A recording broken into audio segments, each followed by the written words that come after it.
So I think one of the things that we do need to talk about is creative on TikTok. Because like we said, you could be strategically correct and technically correct across everything, but if your creative isn't good, then why would anyone want to watch it? And, it's kind of the bones of what you need to Yeah. do. So I think one of the things that brands sort of forget sometimes is that it is a consumer first platform completely. It has its own built-in editing features.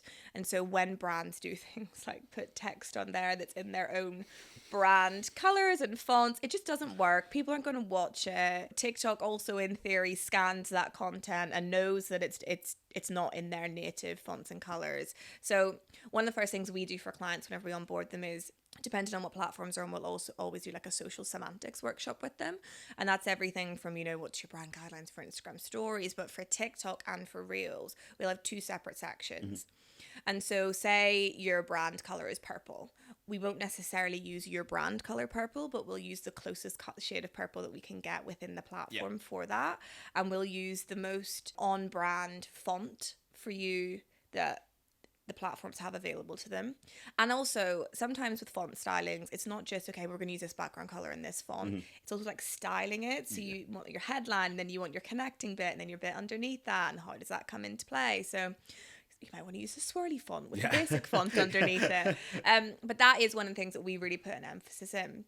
And if you have consistent rules across what fonts and colors you're using on each platform, you can kind of create your own brand identity for TikTok and your own brand identity for Instagram Reels.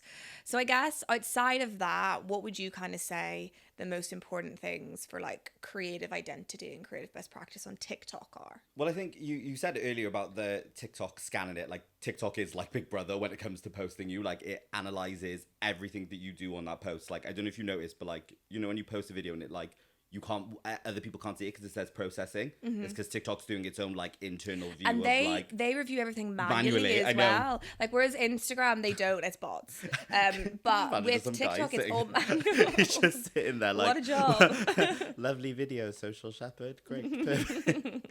But yeah, they scan everything down to like lighting, sound quality, how many people are in the video, if the text is placed in the right place. So for example, on the side of TikTok where you've got like your like, shares and all that, if you're watching someone else's video, if you put a bit of your text behind that when it comes up on someone else's feed, or if it becomes behind the caption, TikTok, the man that's sitting there at the desk, will be like, nah, this isn't down to best practice. So you have to basically make sure your video is like aesthetically done fully correctly. Like, you're looking at it and you're going, this is a proper video. The lighting is right, the sound is right. Because it does look into stuff like that. And like you said about native text, when people watch a video on TikTok, they're looking for that UGC content. Obviously, there is space for that high quality stuff. But if they start seeing stuff that looks like it isn't native to the app, they start assuming that, as a consumer, you start assuming that it's an ad. You kind of just scroll past it because you're like, this is not, I'm not here for ads, I'm here for the fun stuff. So keeping it quite native is a good way to keep your consumers engaged. Like, that will always be a thing. Yeah, I think the other thing that people forget is it needs to be narrative driven. So like, you can get away with just putting like pretty videos of like a product up there, but the music, for example, needs to be trending and it needs to be timed exactly to the music, and or it needs to have some type of headline onto it, and it kind of needs to be like that, like clickbaity type stuff at the front of it.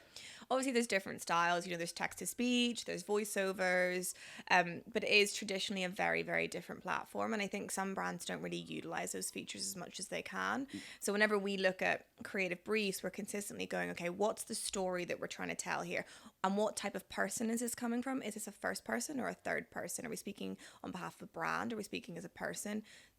9 out of 10 times you're going to want to be speaking from a person. So even if it's us in our studio taking someone's product and being like, I've started using this product. And like Abby, for example, has done several voiceovers for different brands from a person's perspective. And I think that's the thing that brands forget sometimes. You absolutely cannot just take your TV ad and put it on TikTok. And I mean, you shouldn't do that on any social platform, but TikTok in particular. I think that's the thing. I think brands are still kind of trying to understand the transition between doing ads to doing TikTok, and they're still trying to make it quite salesy, and that's not what it is and anymore. The connection between positive brand sentiment. So like, if we take an example like Duolingo and Ryanair, who consistently beef each other on TikTok, which is amazing, but they're not necessarily pushing their product all the time. Yeah. And so people don't understand that just to get recognition and positive brand sentiment, you don't need to be pushing product all the time. So it's how can we be given creative freedom to do that? Yeah. And also like quick approvals from clients are a necessity, because if we've like, oh, this is trending, let's can we do a video for that? Like, yeah, 6 weeks later, we're still waiting for approval. It's not going to work. Well, just because as well, like TikTok trends have a span life literally max about 2 weeks. So you need to be on it and you need to be quick. Yeah. And once an ideas come forth, kind of need to be like, okay, yeah, cool, let's do it. Yeah. And I think that's why, so, you know, for channels such as Instagram or for non-trend related videos, which we do on TikTok for some clients, we can schedule all of that in. It can all go through that normal process approval. But we do have like our WhatsApp groups of clients. We're like, this is trending. Can we get on it? And they're like, yeah, it's fine. And we can make it a bit quicker. But I think marketing teams do need to adapt a little bit more and be a bit more agile. And even for Reels, for example, as well, it's the same principle. It needs to be quicker. And so it's quite obvious whenever something comes out like 6 weeks after the trend has ended. Yeah. And you're like, yeah, you had to wait for an internal approval, didn't you? Yeah. But yeah, I think just moving quickly, making sure that your stories are context driven and it's not just like random stuff happening and you haven't set the scene. You almost need to educate people and go, for the next 30 seconds, you are watching a video about this. Yeah. And this is why you should watch it in a short phrase. Yeah. So that level of copywriting is a skill in itself for TikTok. Agreed. And kind of coming up with those concepts are really key. And also, yeah, just be, like you said earlier, just being brave and just being willing to show your personality. That's what TikTok's for. Like, I always have this thing about like TikTok, Instagram, and Twitter, where like Twitter's your brain, Instagram's how you look, and TikTok is your personality.